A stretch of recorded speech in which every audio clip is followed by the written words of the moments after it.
Bonjour à tous et bienvenue dans ce webinaire Découvrir le Forex. Je vous propose aujourd'hui de vous initier aux notions de base du Forex pour vous permettre d'investir sereinement et en toute connaissance de cause sur ce marché passionnant. Commençons tout d'abord par notre avertissement traditionnel. Ce webinaire est donné à titre informatif. L'investissement sur le Forex comporte des risques élevés. Il vous appartient donc de vous assurer que ce type d'investissement est conforme à votre profil d'investisseur et à vos attentes en termes de risque. Les opinions ou les idées pouvant être exprimées durant ce cours ne sont en aucun cas des conseils d'investissement. Alors qu'est-ce que le Forex? Tout d'abord, le Forex, cela signifie Foreign Exchange Currency Market. C'est un marché de gré à gré, où les devises peuvent ne pas coter exactement la même valeur selon l'endroit ou l'intermédiaire par lequel vous passez. C'est un marché où il n'y a pas de régulation globale. Il est donc primordial de bien choisir son intermédiaire. Le principe du Forex, c'est la vente et l'achat des devises d'un certain pays face à des autres. L'intérêt du Forex est bien entendu par sa taille. Il représente 3100 milliards de dollars quotidiennement échangés selon les dernières données de la Banque des règlements internationaux. C'est une augmentation de 71% depuis 2004. On aura bientôt la prochaine étude de la BRI qui sera publiée en 2010 et qui devrait encore montrer une nette augmentation de ces volumes. Alors les principaux intervenants sur le marché d'échange sont bien entendu les banques, qui génèrent plus de 50% des volumes. Viennent ensuite des hedge funds et des gestionnaires de fonds institutionnels. Mais si vous êtes en train de regarder ce webinaire, c'est également parce qu'il y a un fort développement des investisseurs individuels présents sur le marché. Alors, qu'est-ce que viennent chercher ces particuliers sur ce marché? Ce sont sans doute des avantages bien précis, comme par exemple l'ouverture du dimanche soir au vendredi soir, 24 heures sur 24, qui vous permet d'adapter votre trading à votre emploi du temps. La liquidité qui est inégalable sur le marché d'échange, avec, comme vous l'avez vu, des volumes quotidiens à plus de 3000 milliards de dollars. Une volatilité, alors assez faible intrinsèquement à chaque devise, mais qui est décuplée par un effet de levier assez important, et même dangereux s'il n'est pas utilisé correctement. Les frais de transaction sont inclus, c'est-à-dire qu'ils sont inclus dans le spread, la différence entre le prix d'achat et le prix de vente. Il n'y a pas de frais cachés, et il n'y a pas de frais sur chaque ordre. Et surtout le Forex, c'est un marché accessible à tous par le développement de nouvelles plateformes de plus en plus pratiques, de plus en plus poussées et adressées aux particuliers. Bien entendu, le marché d'échange nécessite quelques connaissances de base un petit peu particulières. Je vous propose de faire un petit bilan, une notion de base qu'il va vous falloir connaître pour arriver à investir sur le marché. Le principe du trading sur Forex est d'acheter une devise face à une autre. Lorsque vous achetez de l'euro-dollar par exemple, vous achetez une certaine somme d'euros et vendez donc l'équivalent en dollars. Les principales difficultés pratiques du débutant sur le Forex, ce sont la lecture des cotations, comprendre la notion de lot et comprendre la notion de pipe.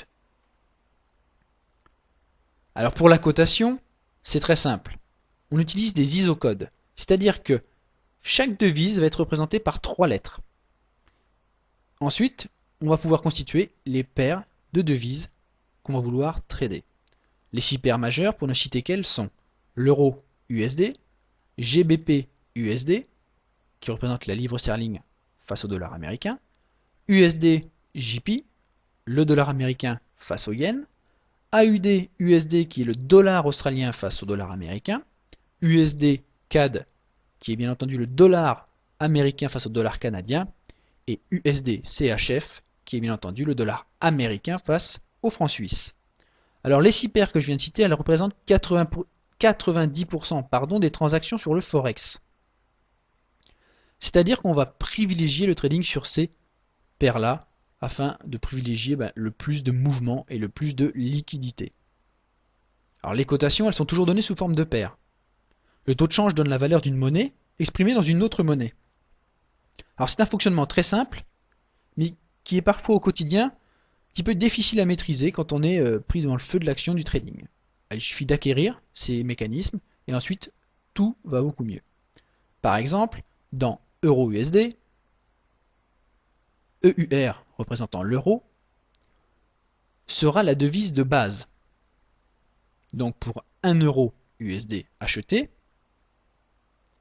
vous aurez 1 euro qui sera échangé face à un dollar qui sera dans ce cas-là la devise de contrepartie. Et sa valeur, dans ce cas-là, sera égale à 1 euro converti en dollars américains.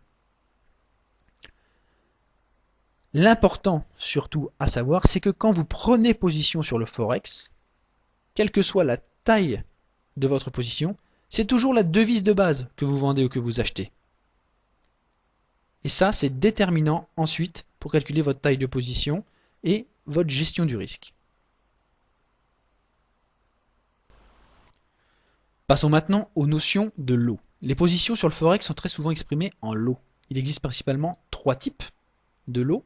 Le lot standard qui représente 100 000 unités, le lot mini qui représente 10 000 unités et le lot micro qui représente 1000 unités. Alors pour reprendre mon exemple précédent, si vous achetez 100 000 euros dollars, vous achetez un lot standard d'euros dollars. Ce qui signifie que vous avez acheté 100 000 euros et vendu dans le même temps l'équivalent de 100 000 euros en dollars. Tout simplement. Ce qu'il faut retenir, une fois de plus, je vous le rappelle, c'est que l'unité de valeur du lot est la devise de base qui est située à gauche de la cotation. On est toujours en train d'acheter ou de vendre la devise de base. Autre notion très importante, la notion de PIP, le Price Interest Point. C'est l'équivalent des ticks sur les marchés actions. On parle de PIP ou de points, tout simplement. L'unité de mesure ou de base d'une paire, c'est le PIP. Donc dans la majorité des cas, le PIP correspond à 0,0001 de la paire. Par exemple, l'euro-dollar, lorsqu'il varie de 1,3350 à 1,3355, sa variation sera de 5 pips. Cependant, pour les paires yens, le PIP est égal à 0,01. Donc si, par exemple, le dollar américain face au yen, l'USD-JP, varie de 89,90 à 89,95, il a lui aussi varié de 5 pips. Donc, ce qui est important à retenir avec les pips, c'est que leur valeur varie selon les paires travaillées. Un pips n'a jamais la même valeur d'une paire à une autre. Là aussi, c'est un facteur qu'il faut retenir pour ensuite être capable de calculer correctement sa taille de position par rapport à son risque. Et je terminerai ce webinaire avec quelques conseils destinés à ceux d'entre vous qui voudraient se lancer sur le marché. Je voudrais vous dire que le trading sur devise il est prometteur, mais qu'il ne faut pas tomber dans les pièges des idées reçues. Le Forex il demande une grande rigueur, il ne permet donc pas de gagner de l'argent facilement comme certains voudraient le faire croire. Les systèmes 100% gagnants n'existent pas. Les objectifs doivent être mis en adéquation avec le capital. C'est-à-dire qu'il n'est hors de question de s'attendre à faire fortune en démarrant avec 1000 ou 1500 euros. La gestion du risque doit être privilégiée, peut-être encore plus que sur certains autres marchés.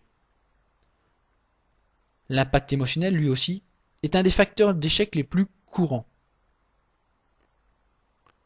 Donc mon principal conseil, c'est que malgré tout ce que vous pouvez attendre du marché, malgré tout ce que vous avez pu entendre sur ce marché, la simplicité sera toujours une valeur sûre pour votre portefeuille.